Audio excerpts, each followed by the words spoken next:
going on, everybody? Happy long weekend Friday. Welcome to podcast episode 36 with Nick Klingensmith. Without further ado, we just jump right into it. What's going on, bro? Brother, you nailed it. Yeah, I forgot to ask you pre-show how to pronounce it, and I realized today, actually, in my phone, I saved it as Klingensmith, and I couldn't find you on LinkedIn to make this post. And I realized that your last name isn't Klingensmith at all. Like, it's not even close to that. So. Bro, there's two things I don't understand as it pertains to other people with my last name. And one is how people make it longer than it is by sometimes adding letters, syllables, like whole other words to it. And then the other is when people decide to call me by my last name. I'm like, my first name is Nick. Like, why? Yeah, simple. Just keep it simple. Like, right? Yo, Klingensmith. I'm like, really? Yeah, you don't have like one of those short last names exactly. Where it makes sense. But I mean, let's get right into it, man. How did you get into logistics? And I mean, I made it in the post. Like, you kind of don't talk too much about your past in logistics. You know, I do and I don't. I had a good career. I came up with a good company. You know, I got in at the right time. And I helped build something that's one of the big dogs today. And I got a lot of experience and a lot of relationships. But it started like any other job. I moved to Florida in October of 2005, and I was just looking for a sales job that sort of matched my experience. I already felt like I was a consultative salesperson. I didn't want to just sell something transactional. And so I actually ended up working for a franchise of a DHL reseller that between that and selling LTL, that was sort of my entryway into the business to begin with. Truckload was like unheard of to us back then. We might have moved a couple, but it would have been like quadruple co-brokered by the time somebody actually moved it. So that's what got my start. And I just started in sales, and it was just like any other sales job to me. But as the company evolved, after DHL pulled out of the U.S., the company that I work for, we basically staged a coup d'etat over the franchise organization we were part of, and then we became a company that people know today as Blue Grace Logistics.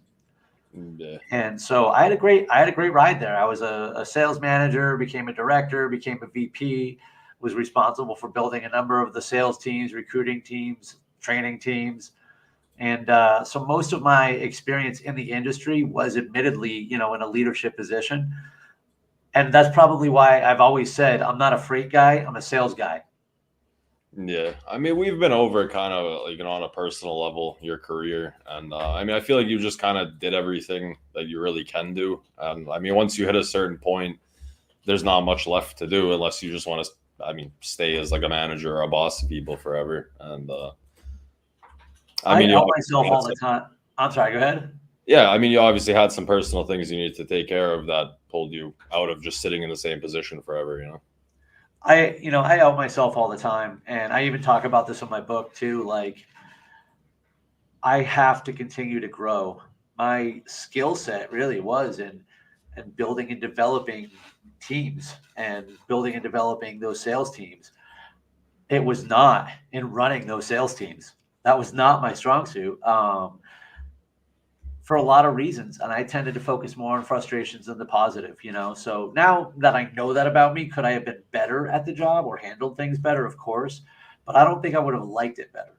I mean, hindsight's always 20/20. And like you just said, even if you had all the tools you have now, you would have been better at your job, but that wouldn't change your motivation and your maybe lack of passion for that career, I think it's important though it's a thin line, right? Like about hindsight, because if you're not willing to learn from things in the past, then the past has no value, and we shouldn't look back at all. Everything I talk about now is a lesson that I've learned from something that I did wrong in the past. Like literally everything I talk about is how, an honest reflection of a shortcoming of mine, past or present, how I recognized it, and what I do to overcome it. Because I have to figure whatever crazy thing that's going through my mind that day, I'm not alone.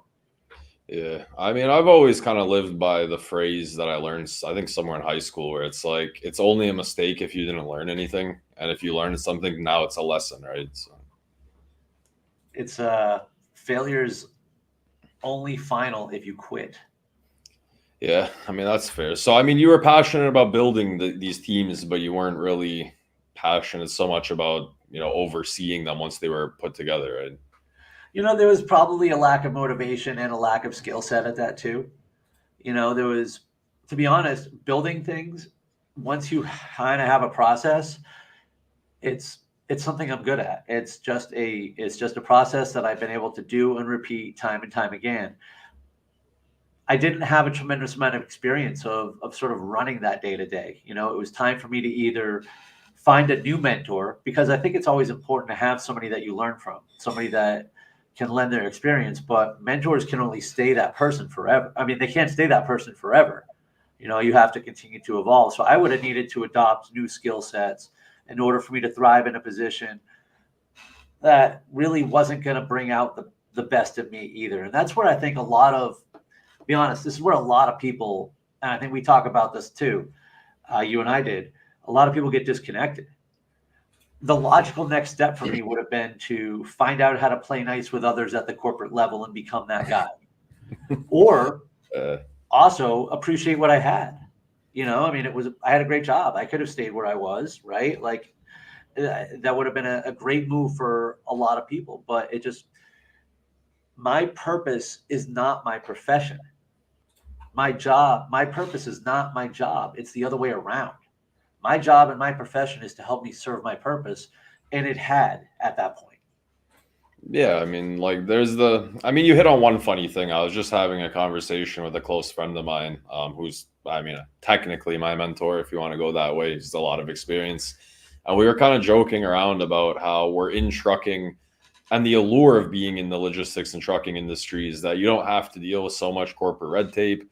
And, the hiring processes should be a lot more like two normal people having a conversation, as opposed to, what can you prepare me for this meeting? Can you send over trending points? Can you send this? So it's like, dude, I work in trucking for a reason. And like, we're all in trucking for the most part for a reason, because it's chill and it's not that corporate, right? But like, when you kind of pull back the curtain, and lately, especially in the past couple of years that I've been in it, it just feels like it's getting way, it's kind of an analogy for how the current world is. It's just getting way more sensitive, and you got to deal with that corporate stuff. You got to speak a certain way. You got to come into meetings a certain way. And that's just not trucking to me. That's not what I fell in love with this industry for. I fell in love with it because it was like, you didn't have to go through those like bank style meetings. You didn't have to dress a certain way. And I think we're kind of going in the wrong direction for what this industry is. And like, that's the beauty in it to me, is how chill it is. Right? I can't believe I've never been one to really say this, but I think on that front, the market corrects itself. And what I mean by that is, for a while and I'm just going to talk about parts of the industry where, the big box brokerage was just eating up talent, right? In rebellion to that has been independent, small brokerages, agents, like blowing up and flourishing, right? Like, and there's always this discussion in these chambers on LinkedIn about what's better, agent or W-2 or this or that, right? There's not going to be one answer. And there's going to be pushes that, quite honestly, like, a lot of people think the independent route sounds great until all of a sudden they realize, yeah, you may not have to deal with certain corporate aspects, but you also don't have the corporate backing, and you also don't have the corporate support. And some people don't want that, to be honest. Many times in my career, and this goes to a lot of people get into management and immediately hate it because they thought they were supposed to start making more money like instantly. And you got to realize, every time you level up in a leadership, you're actually taking a step back. You're moving into a different rung, but it's like a half a step back to move up. And I had to ask myself time and time again, because I'm like, man, if I was still just grinding and selling, I would be making X by now. Yeah. But did I really want that? Because I also liked what I did. And I think that's maybe where I was almost like the hunter of leadership, because I like to build new things. Yeah. You like to source things. You like to find things. You enjoy kind of I like to solve problems and. Yeah, that's the thing. There's different strokes for different folks. And I think especially the LinkedIn community likes to be like, if you're a W-2 with a book of business, you're stupid. I'm like, dude, like, some people enjoy the split model. Some people enjoy being W-2. I mean, what's going to help you thrive in to what you're doing? overgeneralize that conversation, yeah, like if you have a fat book of business and you're making like 10% commission, like, I mean, shit, bro, like maybe you should look into some other options. But at the same time, like not everybody needs to be a millionaire to be happy. And like you said, a lot of people make their career, especially in North America, they make their career their personality. And that's just not how it should be, right? Like we have jobs and careers that help us to do what we actually have like a passion for. And I mean, most people enjoy what they do, thankfully, but it shouldn't be your whole personality. You shouldn't be like, I'm a freight broker and that's all I do 7 days a week. And that's, you know, that's who I am. Like, you know, I'll give you an example of something. You'll laugh, I think. I'm on your show and you had to ask me before the show what it is that I do. So yeah. You had me on for who I am and what I'm about. And that's what I focus on now. You know, speaker and coach is how I make money, and not enough of it. I'm still going to do the other part, right? And that's the conversation. So, but I mean, that's a unique thing in this industry. And that's kind of what I enjoy about my podcast the most, is just that it's a personality thing, right? Like there's enough shows and enough places where if you want to go listen to people talk for an hour or 2 hours about the current market trends and the, you know, daily news and the weekly, you know, what's up to date there, and just speak about corporate things, like that's fine. You know, you have a bunch of those places to watch that. But I wanted to just learn, like, who are these people? Like, I don't really care what you do. I just want to see, like, if you're in logistics, like, who are you? I want to learn about you. I want to see who you are when you turn that corporate hat off a little bit. You know, I want to meet these people behind those, like, you know, corporate images. You know, I think part of the reason that it's important for me that, you know, when I talk about my own shortcomings is logistics in particular is a tremendously challenging industry to succeed in over the long term. It's looking at the numbers, it's tremendously challenging to survive in over the long term. But it's not just the financial ups and downs, the economic ups and downs, the market ups and downs. It's not all necessarily the transactions. It's that stuff wears on you. And to your point, right, the risk versus rewards, like when I sort of went more of a corporate route in my career, I did very well. You know, I said that I could have maybe done better if I was independent, but I didn't have the fluctuations like I would have if I was being a sales rep, living and dying by my every single sale. I wasn't built for that at the time, you know, so now I can. But that's where what I talk about is that mental endurance to be able to thrive through that. And a lot of it just has to come with, number one, understanding that we're changing and that we don't always want the same things that we used to. Yeah, I mean, it's kind of crazy to me because especially in, like you said, there's a pretty big echo chamber, especially on the brokerage side of LinkedIn, which I mean, that's predominantly, you know, it's mainly brokers. Like, let's be honest, there's like carriers a few and far between. I used to be on the carrier side, even I'm in brokerage now. So I'm like the little percent of the carriers that were there, even I got ticked out of that box. But I mean, you know, there's always this consensus that if you're not an agent and you're not, you know, if you're not a cradle to grave agent, then you're like a failure in brokerage. And it's just crazy to me, right? Because I was doing carrier sales very recently for a few months, and like I loved that. Like I loved carrier sales, dude. Like if I could, like if it financially made sense for me and my company and for everybody involved to leave me in carrier sales for like the next 10 years, I'd be super down for that. Because not everybody wants the stress of dealing with the customer direct, and like you said, being full commission, living and dying by that every sale. I mean, carrier sales to me was a cool job, man. And I really enjoyed talking to just carriers and dispatchers whole day. And that's what, like, something I actually enjoyed doing. And then I'd go on LinkedIn and be like, oh, I'm a broker now, or I'm in brokerage now. And I'd get comments like, you're not a broker, you're carrier sales. I'm like, well, fuck, dude. Like, why do you have to look down on me for like, that's a position in brokerage that I enjoy doing. And yeah, okay, I'm not making millions of dollars, but I'm fulfilled in that position. I make enough money to support myself. I'm happy with what I do. How long have you been in it now?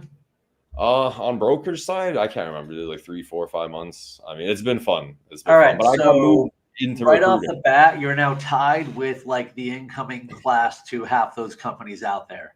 All right. Most of them begin to fizzle out. Like how long did you do the carrier sales? What do you mean? Yeah, like the whole 4 or 5 months I've been here. I just switched out of it like 2 weeks ago, I think. Gotcha. Okay. Yeah. So, I mean, the thing about the echo chambers is it's misrepresentative of who's actually in the business. Yeah. The overwhelming majority of the people in the business aren't actually engaging on LinkedIn during the day. Yeah. You know what I mean? Like, and a lot of them they fizzle out quick. I mean, not for nothing, LinkedIn can be a benefit and a tool for a lot of reasons. For a lot of people too, depending on whatever level you're using it at. Honestly, I started posting more personal content maybe a year and a half before I exited, but I didn't do the my morning video all the time back then. But I thought it was more important to let people know who I was. Yeah. I mean, it's kind of brutal though, because you have the people on LinkedIn who are like, it's like a divide, right? Where some people are like, hey man, I want to learn more about who you people are as humans outside of work. And then you have the counterculture who's like, this is a professional platform that must be used for strictly business, and there better not be a single picture of anything besides trucks in my feed. I'm like, oh, like there's two parts, there's two communities, like the people that want to like meet people and learn who they are, and then the counter, like, this is a job, man. We only speak about work here. So, dude, you know what? This is what I say about three. Let me give you 3 points. Number one, your boy Scott Cleary and I just took some footage for a video, basically making fun of all the different personalities on LinkedIn, including myself. Are you the shirtless guy? You better be the shirtless Yep, guy. Absolutely. There's a moment where all of a sudden and Cleary's just like, wait, when did you take your shirt? Why is your shirt off? Because we're making a video. It's called "Welcome to My Network." It's a parody if LinkedIn was an in-person networking event. Oh, dude. So the guy you're talking about is called the Grumpy, and that was played by me. And I'm standing in the corner and I'm just going, this isn't what LinkedIn is for. This isn't what LinkedIn is for, just over and over again. But here's what I got to say to that person. You choose your feed, bro. And also, you take time out of your day to just complain about what other people post. You choose your feed. Take responsibility. Shut up. Bro, there's that meme, like the meme of the guy scrolling on the internet, and then he hits something that he doesn't like, and then he thinks about it, and then he just keeps fucking scrolling. I'm like, yep, like that's like how I use the internet. Like if I don't like something, I just like, not for me, and just move on. Like, and then, but the third part is this, man. If I 45, so I've actually been to some in-person networking events here in my day. As a matter of fact, I used to do a lot of them. And the people I did the most business with, when we met at a networking event, we did not talk about, hey, let me promote my company.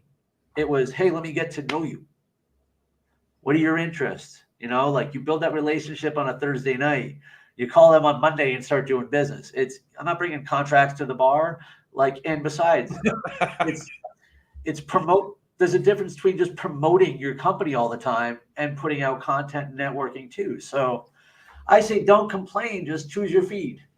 Yeah. I mean, realistically, like people want to do business with people is the sentence we've all been kind of coming back to lately. And I mean, the corporations and even like the larger ones, like you look at Truck Stop, look at their social media, how it's changed over the past 2 years. I mean, companies are starting to humanize themselves and become more of, a human than these just corporate robots that just put out like corporate nonsense all day. Because I think we're all sick of it, right? Like we've been hammered to death with like, we're a corporation. We don't ever make jokes. Like we're serious. I think people are like sick of that. Like I want to see. I wonder how many people got fired for using social media, just even using it like 10 years ago. Yeah. Imagine the amount of people who got fired for using social media the way that we use it today.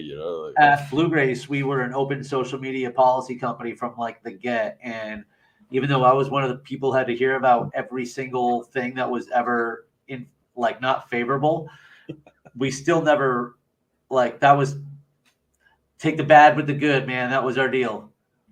Yeah, and it was, there has to be a human that's where it was going. Like, how much are you really going to police it? There has to be a human aspect. When you go to these conferences, you got to meet people and speak. Like you say, you're not going to go there and be like, all right, let's do business all night, do business. No, like, let's see, who you are, what you like. Let's see if we're like vibing as humans rather than just, like you said, let's get to know each other Thursday night, and then Monday we'll like start moving some freight if we like each other. So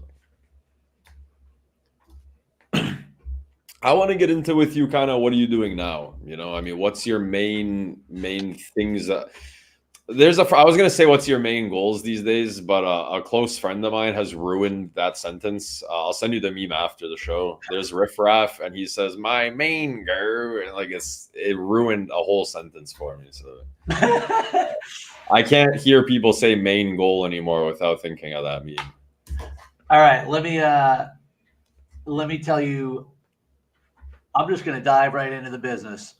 Number one thing is a motivational speaker. I'm a keynote speaker, and I am looking to get on more stages. So I tell my story as a 4-time cancer survivor, type 1 diabetic, and recovering alcoholic, became an obstacle course racer and defied it all. Basically, is a story of from victim to victor. I share stories of resilience and how to develop a resilient mindset and things that I overcome and practical lessons both in personal and professional lives. So that's the main thing that I'm most excited about.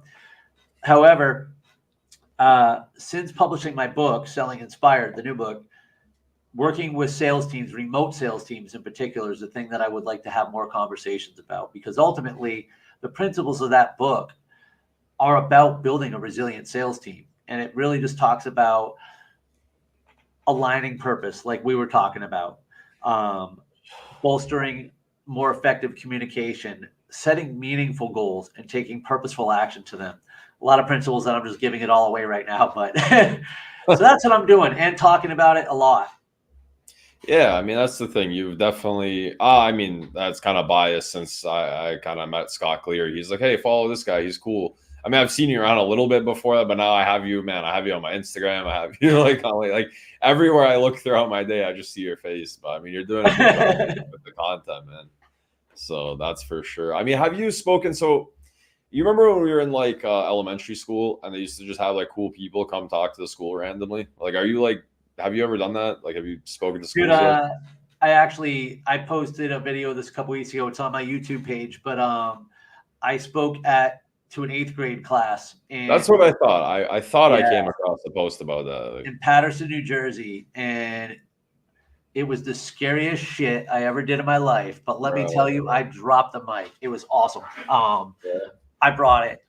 Instead of telling like a 45-minute keynote, I basically told like a collection of kind of stories all built into the lessons. And, you know, there's only I can't really get into every single detail of my story to an 8th grade class. Yeah, that's fair. But I had to allude to it too. I had to talk to them like adults. That was the very first thing. Actually, no, get this. The first thing, because the teacher who got me into that class is an obstacle course racer.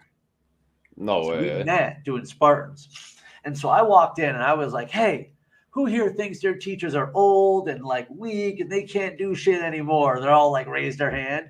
And then I said, I want to tell you about that man right there, because him and I did an obstacle course race. It was an ultra. It was a 31-mile race in Dallas, Texas, or actually it was like middle of nowhere, Texas. And he got hurt twice. He got massive blisters on both feet, like with 8 miles left. And then with about like maybe a half mile, 3/4 mile left, he actually thumped his head coming off an obstacle. And I mean, he went out, lights out for a second. And we were in the competitive division. So if I helped him, we're both disqualified. He opens his eyes and goes, did I hit the bell? Like, because that's how you complete the obstacle. And I was like, let's go. So I tell this to the class, and they're like, oh. And I was like, and he finished the race. And I was like, so that's a bad man. So I had them at that moment. Yeah. I mean, I remember sitting in those assemblies, and it was always like the worst type of speakers. But I feel like you would have been one of those like cool, like there was like occasionally, like out of every 4 assemblies, you'd meet like one person that would come in with like some cool stuff to tell you and like teach you. And I figure like that'd be like a really cool thing for you to do. I mean, with your actually, like, I didn't think I would, because I'm definitely a rated PG-13 minimum for the most part, but apparently not. I can slim this down, but really, I don't know what it's like to be them. And therefore, I realized nobody else does either. And that's what I wanted to relate back to them, that that it's just okay, and that like they have all this extra influence in their lives, because we didn't have it when we were like that old. Like, it's just crazy now, right? Like, you can't go anywhere without being influenced on your information. Yeah, I I just got feel it's lucky different because them I too. grew up right at the end, or right at the start, I should say, of all this social media stuff. Like I remember like the iPhone 4 or 5 came out when I was in high school. But like it was like pretty toned down. So like we just had Twitter. We were like starting to learn how to like shit post on Twitter and like screw around with each other. But like it wasn't to the degree that it is now where it's just like from grade one, bro. It's just And like the thing is, because they grow up that way, they literally don't know the difference. And so my whole thing was about really embracing failure and striving to find out who you are instead of what you are, or who you are growing up, who you want to be when you grow up, and not what you want to be when you grow up, not letting your job become your identity or status or any other thing. And I shared some stories of things I overcame, some obstacle course racing. I talked about failure, and I posted that one video a week or so ago. And I mean, it went well. So that was something that I would certainly look to do again. yeah, I mean, dude, honestly, I remember being that old. It wasn't that long ago for me. And like, if somebody had told me these things, honestly, it didn't hit me the whole like career thing not being your whole identity. It really didn't hit me till I went overseas. And then like my first couple months, it used to bother me, right? Because I would see people at like 2 p.m. on a Tuesday and the cafes are all full and people are just sitting there drinking coffee. And it would piss me off because like I needed to like get my car fixed, the mechanic's not working. I needed to do this, and they close at 2 o'clock, and this closes at 3. And I was like, yo, like it's like really inconvenient, like to have a lifestyle like this as like a consumer. And then I started to like slow down and look around. I was like, yo, like maybe they're onto something with this, like. And I kind of started to like chill a bit more and like provide myself a little bit more room for like relaxing and drinking coffee and just sitting with your friends. And like there's so much more social life over here. And that's something that I think North American kids, like if you can hammer that into them somehow, to be like focus on who you want to be, not what you want to be. Like that's such a strong like concept for like people between grade 4, 5, 6, 7, 8, like as they're getting into high school. It's just such a better true north. And I was damn near 40 when I started to figure that out. Yeah, that's what I'm saying. Like, bro, I got it like about a year or two ago. Like I'm not glad I like got it now, because to be honest, a lot of people don't. And that's how we get stuck. It's how I got stuck. I mean, honestly, the day after I left Blue Race, now I wasn't really happy towards the end, and that's why I left. It was time for me to move on, but like it wasn't bad, like we left as friends. And so I woke up the next day though, and I was like, oh my God, I don't know who I am. I've been there 14 years.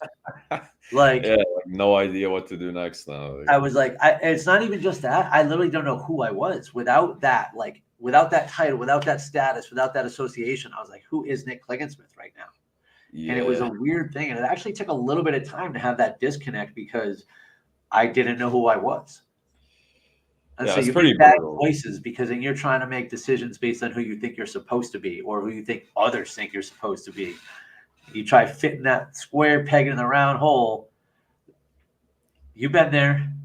Yeah, man. I mean, that's actually something I want to segue that into our next topic. I want to talk to you now about alcohol, and like specifically alcohol in the logistics space, because I mean, this is kind of, I worked as a plumber with a bunch of Ukrainian and Russian guys, and like they loved alcohol. So it's not like I can say I've never been around an industry based on alcohol, but that wasn't an industry thing. That was just like a who I worked with kind of thing. But like logistics, the industry as a whole glorifies alcohol. They're like, what are you drinking this Friday? What are you drinking this Thursday? Yo, lunch beers, morning beers, every beers. Like, I think alcohol is something that is placed in like a pedestal in logistics, which is kind of brutal to me. And I mean, I kind of want to talk to you just on the topic of alcohol and, staying away from it, this kind of stuff. I actually hadn't thought about what you just said about the glamorization of it until just now, and you're right. Because, bro, it's just shoved in your face. Like, you're not cool if you don't drink lunch beers in logistics, bro. I mean,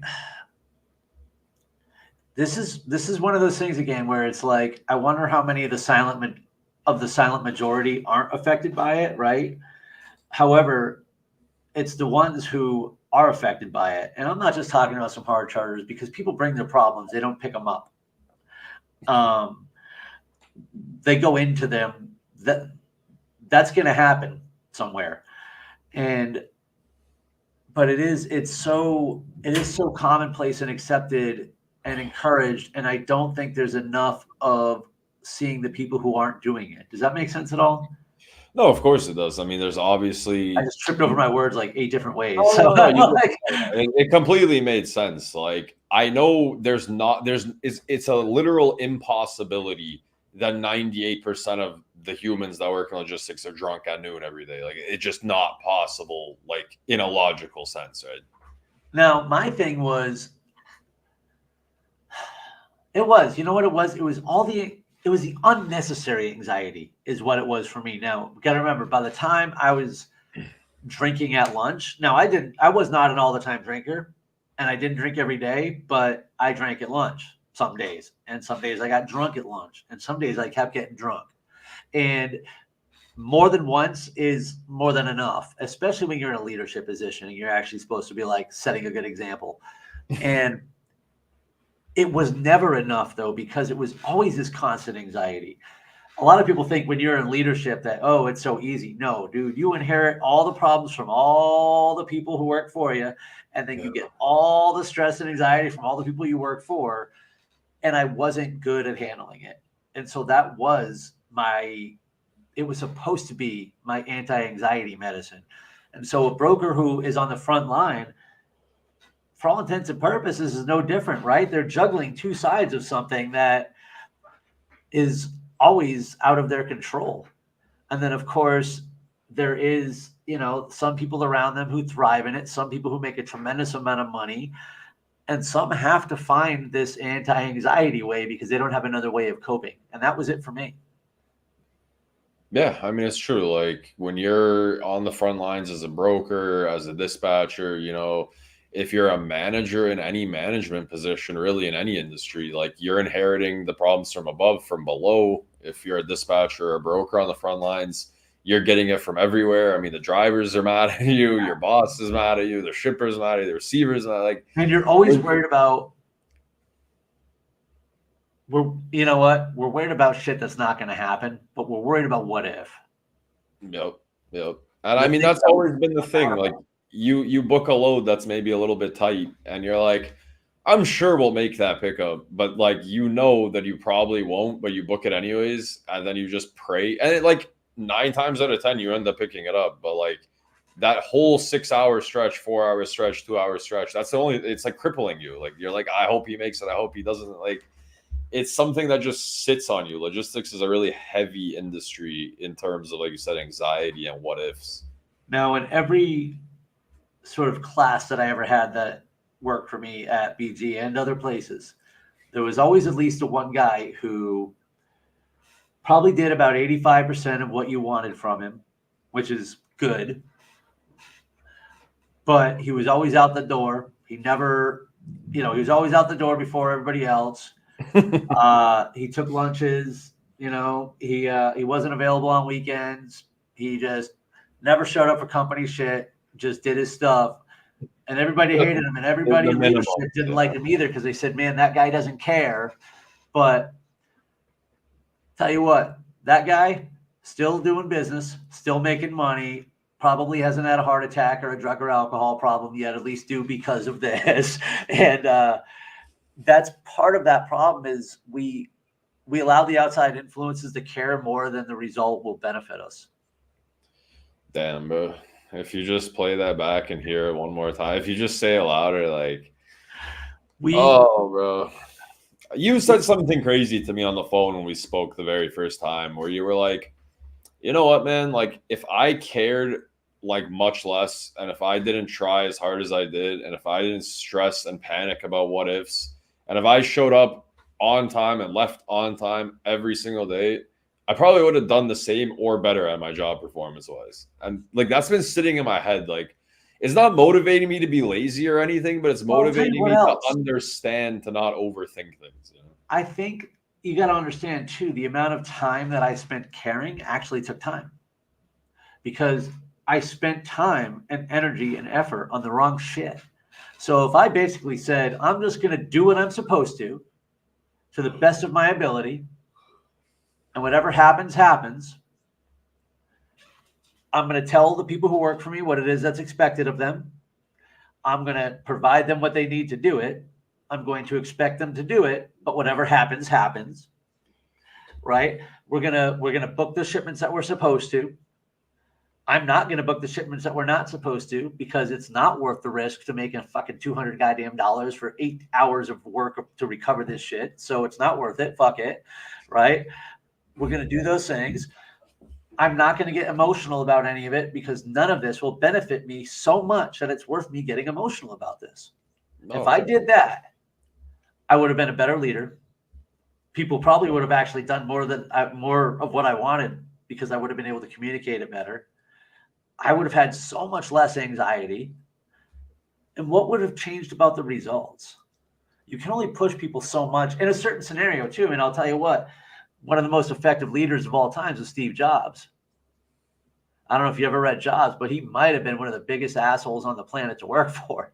I didn't read the book, but I watched the movie. Yeah, I think the actor did a really good job in the movie at portraying how much of a dickhead he was. Walter Isaacson wrote a book, a biography on him. It was just tremendous. And I mean, you read this book hating him. You're like, wow, I wouldn't spit on this guy. Like, he's not worth it.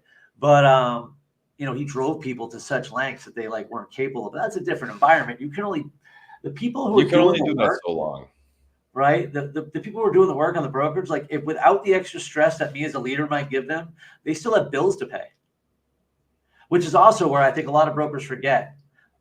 They think they're working for the man, and so sometimes they resist, and therefore they don't work hard enough. We've got to remember that the reason you go to work is to pay your bills, support your dreams, do your shit. It doesn't matter who's actually signing the checks. Yeah, I mean, that's a huge life lesson, right? You're working for the man, you're not going to care. Dude, you're working for you and your family and whatever is your love in life. And I watched the YouTube video, so I got into sim racing, very casually, where you buy a fake steering wheel and fake pedals, bro. And you drive. Oh no, that's awesome. Yeah. I have but I bought a nice one, bro. I have a fake steering wheel. I could drive any car in the world on my computer, bro. It's mad fun. I got sucked into this YouTube video, bro, of this guy, and he spent 50,000 euros on his sim racing setup. So he basically built a real car in his house, bro. It's just nuts, right? And people look at this guy and they think he's crazy and he wasted $50,000. And the gist of the video is this guy was like, you know what, bro? He lived in some shitty place. I don't know, some really poor country, some rural village. And this guy was like, bro, I had a garbage job. I was a waiter at a restaurant. I made garbage money. I went to work every single day happy with a smile on my face because I saved every paycheck. And this isn't a waste of money. This was an investment into my own happiness, right? That's what he loved. Sim racing was just what he loved to do. And he's like, I went to my garbage job with a smile and I was happy every day. While all my friends went out partying, I saved all my money and I invested it into sim racing. And that mentality of him saying I invested into my own happiness. It's not a waste of money because that's what I love. And I went to my job that I didn't love, loving it because it fueled, my ability to invest into something that I do love, right? And he went to work every day happy because he knew every paycheck he was a step closer to fueling his actual passion, right? Bro, when people will occasionally bring up how much the sport of obstacle course racing costs or traveling for races, I'm like, do you have any fucking idea how much money I spent on alcohol? Do you have any clue at all how much money I wasted, not just on drinking, but everything that surrounded it? All the hotels because I wasn't driving home, the Ubers and the taxis because I wasn't driving home, the fucking DUI because I tried driving home, all the bad food, the late night food, the terrible decisions, everything came with a cost. The prices of nightclubs, the prices of bar pints, the prices of shots of whiskey, $40 at a bar. Every bad decision, late night Amazon, hungover Amazon, and not for nothing, the opportunity cost, right? Oh my God. Yeah, trust me. the cost of being an endurance athlete is I can live with it. Dude, I got into like smoking cigars like a year or 2 or 3 ago, and like I kind of casually quit over like about a year or two. But I recently got back into like smoking cigars, and all my friends like talk so much shit to me, bro. They're like, "You spend, I mean, in like over here, $25, like $30 for a cigar is like way too much money for people." You know, they're like, "That's the huge. You know how much food you could have bought. You know how much shit you could have bought with that $30." And I told all my buddies, I'm like, bro, if you kept track of how much you spent on beer every month, I promise you it's higher to how much I spent on cigars every month, dude.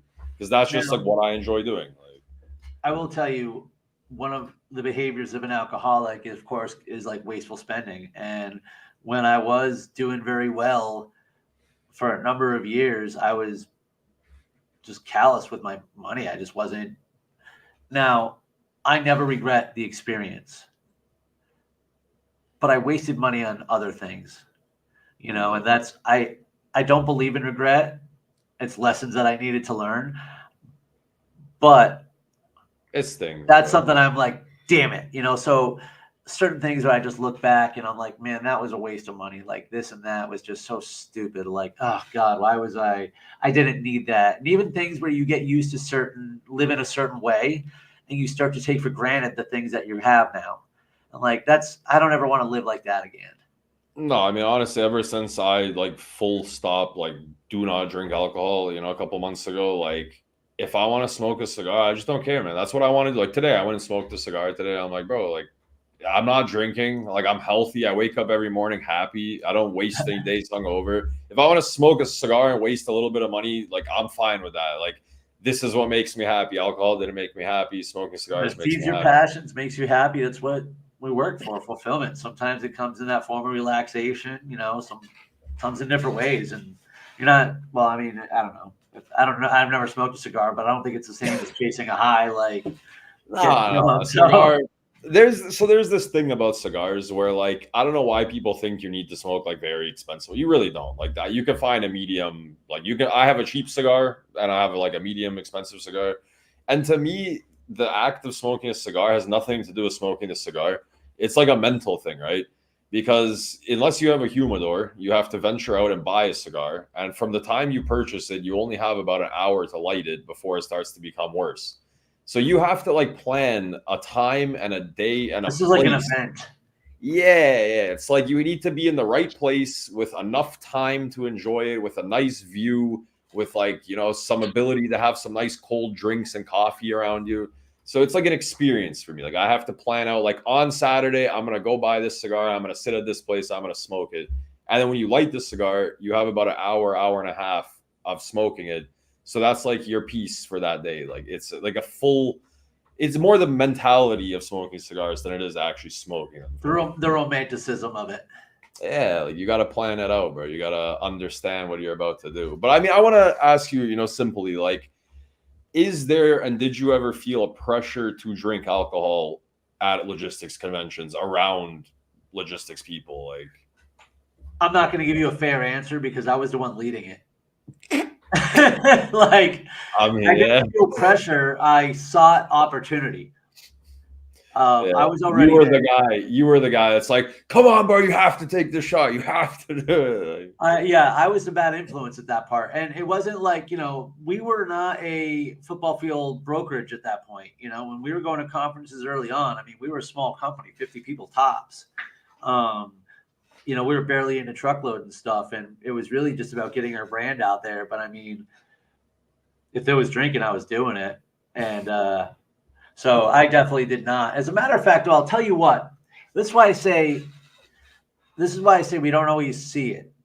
That I think there's a silent majority who there is not a problem, and I wish they were less silent, because if you think everyone's doing it, it gives you cover to keep doing it.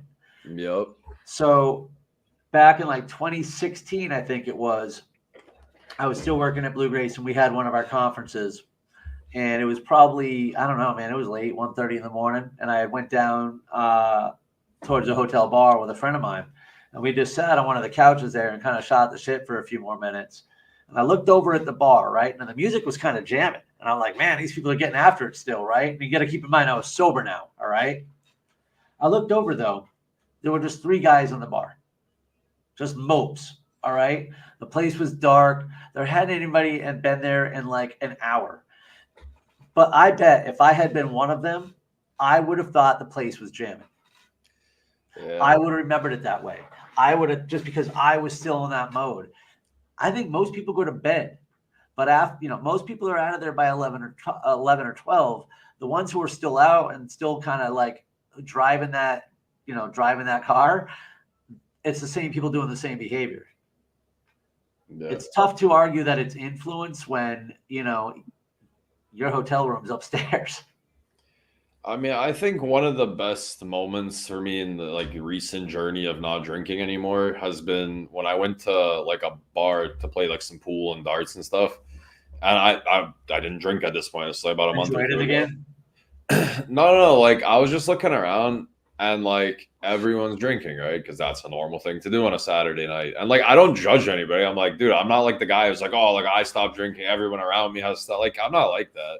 But I looked around and I was like, it's just like when you're on the outside looking in, it looks so depressing, dude. Like everybody's just sitting there, like just slamming beers and like falling over and just being drunk. And I'm sitting there like just enjoying my night. Like I'm like drinking I drink a lot of soda water, like club soda kind of.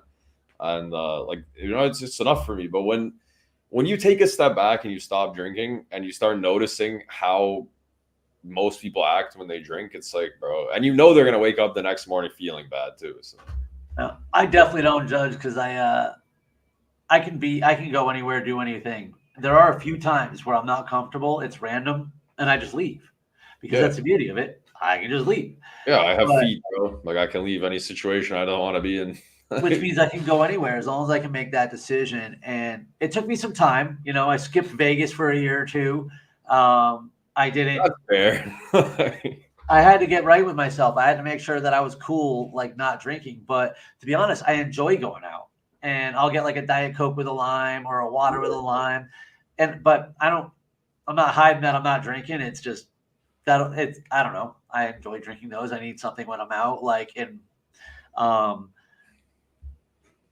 but I'm not uncomfortable being around it. And there comes a point, though, where an annoying drunk is an annoying drunk, whether I'm drunk or sober. Yeah. And then it's just time for me to leave. And that's usually around 11 or 12. Or I characterize it like this. When one of your friends who's usually taller than you comes over and drapes their arm around you and says, hey, bro, is this weird for you? That's when it's time to get the fuck out. Because it's just going to get uncomfortable at that point. That's the point in the night where you got to exit it. I mean, I just wish it was more, especially in like our industry and logistics, man. I wish like it's kind of starting. I've seen some posts here and there and some founders who are like, I don't drink anymore. Like that shit just slows you down. And like it's starting to become pretty accepted. But I mean, you get pressured pretty heavy when you're in logistics. You're like, oh, I don't want to drink. Like I went on like a meeting. This guy was like, you got to drink, bro, like 800 times through his meeting. I'm like, bro, like, I'm not going to drink. You can ask me 800 more times. Like, you're not going to convince me that I need to drink alcohol. So I just wish will tell you it's about it. In a lot of decisions get made at the bar. And yeah. And there's certain things you just got to be willing to give up if you're someone like me. If you're having a problem, you just got to make a decision that sometimes the life is just not for you. Because absolutely, do I feel that I am less involved with certain aspects because I'm not sticking around for drinking in almost every one of those situations? Because I'm like, once the happy hour part is over, and it just becomes a drinking event, I'm usually going to leave. If I'm having good conversation with someone, I'll stick around for a while. But like, there comes a point in the night where it's not about anything else. It's just about drinking, and I don't need to be there anymore. I look at it in two ways. If you drink alcohol and it doesn't affect you much, and like, yeah, sure, some doors are going to open, some deals are going to get made because you had a night of drinking with somebody. But at the same time, I also look at the other side of the coin where it's like I'm way more like focused and I'm way more productive being sober, and that's also going to lead me to like opportunities that I wouldn't have had if I was drinking still. So I look at both sides, right? Like between my individual coaching client, the team coaching client, the speaking gigs, probably 70% of my business has come from the logistics industry, and I haven't had a drink in 10 years. So there you go. All right, I think we've wrapped up the alcohol thing. I mean, if anybody is struggling with alcohol, reach out to me, probably to Nick anyways too. I mean, it's tough when you're alone through it. It's tough when you quit alcohol and you have like not one sober friend in your life to be like, yo, bro, like I want to have a beer today, but I don't want to drink. And then like you have a sober friend and like, yeah, just don't drink, bro. And like it feels a lot easier than when you're like the only human in your life that doesn't drink alcohol. Because then it's like you versus the world, and that's kind of tough. So. Sure. I want to get into with you this whole book thing, since that's kind of the most recent thing. And congratulations, I saw the Amazon bestseller stuff, and I've been seeing your quotes popping up everywhere. So I wanted to ask you the question: like, did you write the book like with your own hands? That's like your words. Yep, 100%. No AI. No AI, no ghostwriters, no dictation. Nope. I just sit down and I write. I write, and then I throw it all together, and then I just start cutting until it makes sense. Yeah, that's great, man. I was like curious about that for the past couple of weeks. I'm like, oh, I wonder if this guy actually like wrote this book. Because I mean, not to say you don't look or sound like a writer, but I mean, not a lot of people, sit down and write stuff. I love, like we were talking about before the show, man. I love to write. I've already started writing the next book. Whether it actually ends up being the next book, I don't know. We'll see, because there's other things I work on too. And most of my focus, of course, is on speaking and coaching. But there'll probably never be a point where I stop writing. As long as I have something to say, I'm going to write it for people to read it. I've always been in the weird system where it's like I did English in high school. I loved it, and I love being creative, and I love writing stuff.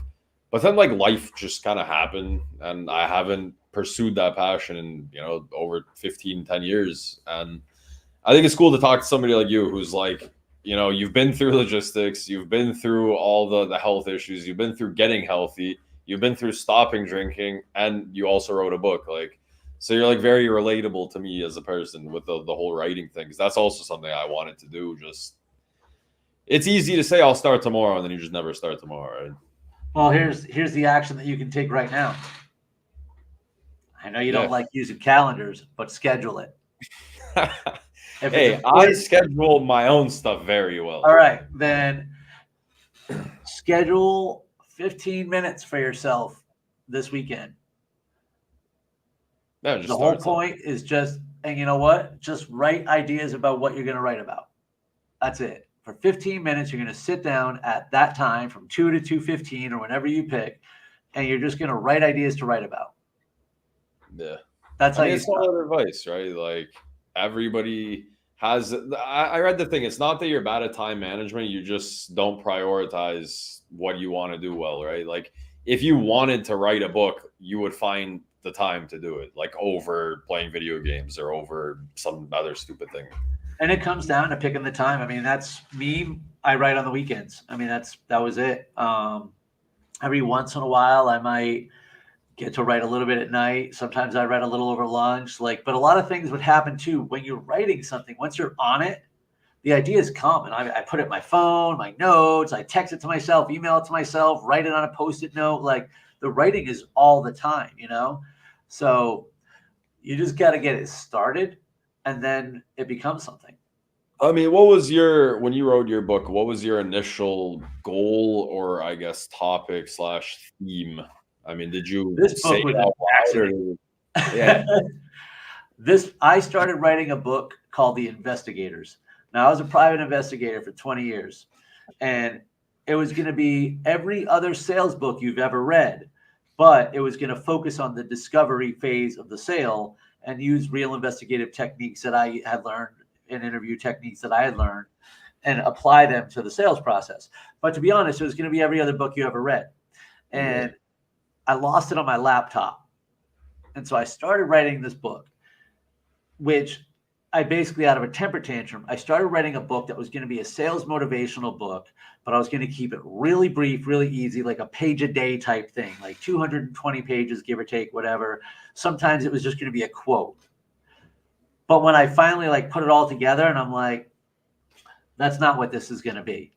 And because I realized the themes were running into each other. And I realized that the process that I had basically put together for building resilience was sort of laid out here, and that's what the book was actually about. It, that there was actually a flow to it, and that I had written something else. So then I cut about 30,000 words off of it to make it what it is now. Jesus. Yeah, I mean, 30,000 words is not a little bit. If you get hung up on writing it well the first time, you're not going to write it. So I just needed to write it. I think that's a solid advice to writing a book, right? Like, just spit out all your ideas and just revise until something is cohesive enough. And I mean, if you have the idea, the topic, then you start with an outline and then start on chapter 1. A lot of what I write about is whatever it's always a work in progress. And, that's why the next book right now, the working title is called Fuck Yeah Living. It's a practical guide for setting your heart on fire, or a practical guide for impractical living. We'll see. We're probably 2 years out, but I've started writing it already. But the thing is, I'm living it as well. And the idea is about achieving those fuck yeah moments in life, the things that set your heart on fire, following your passion. So that way it influences and impacts every other aspect of your life, because what fires you up fires you up. So that's where I started writing that book. But I mean, I started coming up with the idea 1.5 years ago, and now I started writing it a little bit. Will it ever become something? Who knows? But I'm going to write another book. Yeah, I mean, that's the thing. You don't have to write it with the intent of striking success twice, just writing it just to say you did it, to put your own, writing it for yourself. That's something I tell to a lot of people around me in my life. It's like, I don't want you to be good at your job, or I don't want you to go to the gym, or I don't want you to do this for me. Like, I want you to want to do this. Like, for you, like, you need to take initiative for yourself. Like, don't let me be the reason that you need to do something, right? Even in sales, I write about this in the book too. I'm like, why do you need adult supervision to do your job? You're a fucking adult. Like, it's your bills, bro. Like, my manager counts my calls. Why do they have to? Why aren't you making the best thing I ever changed? So I have, an office now, a pretty sizable amount of people. And this is now my second go around of, having to deal with people, like managing people. And I think the best thing that I ever did was make the conscious decision that, like you just said, like, they're adults, it's their paycheck on the line. And like, I don't know, like, if they're not going to do their jobs, then like, we're just going to have to like deal with that. But I mean, lo and behold, no micromanaging, everybody does their job, and that's it, right? Like, I think that's the best decision I ever made in my life. Why achieving your goal helps them achieve theirs, and you have to help them figure that out too. Kind of like we said, you're not working for me, you're working for you. What does this do for you? People can put up with a lot of bullshit when they remember what's important. And also, it's important too, especially for the younger people. Oh shoot, just so you know, I'm going to run out of battery here any minute now. Oh, okay. Yeah, I was going to actually ask you if you have like 10, 15 more minutes to wrap this up. But it says I have 13 minutes, so we'll see. All right, we got until an hour and 10. We got 10 minutes, bro. All right, we got this. I'll close the show in 10 minutes. Just finish your last train of thought. Understanding what we're doing while we're doing it. Oh, yeah, especially for the younger brokers in the industry. You're in this for the long haul, dude. Build relationships. I'm 45, and I am going to need this dude, Alex Bates, when I'm 65. All right? So the people that you're learning from, like, your job is a vehicle to your success in life, not a vehicle to your success in your job. Use your job. That means build your network, build relationships, get skills, learn shit from other people, try stuff new. Don't be afraid to fail. You're on somebody else's dime.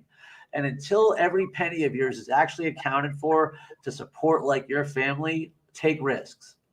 You're in this for the long haul. There is a lot of money to be made, but it ain't going to be made all at once. And it's not going to be made without risk, and it's not going to be made without setbacks. Yeah, I think that's probably the most solid advice for anybody entering logistics, because, all right. Well, we have lost Nick due to a power issue right at the 1 hour mark. Have a good long weekend, everybody. And I will get Nick back to run a part 2. But that's it for today's show.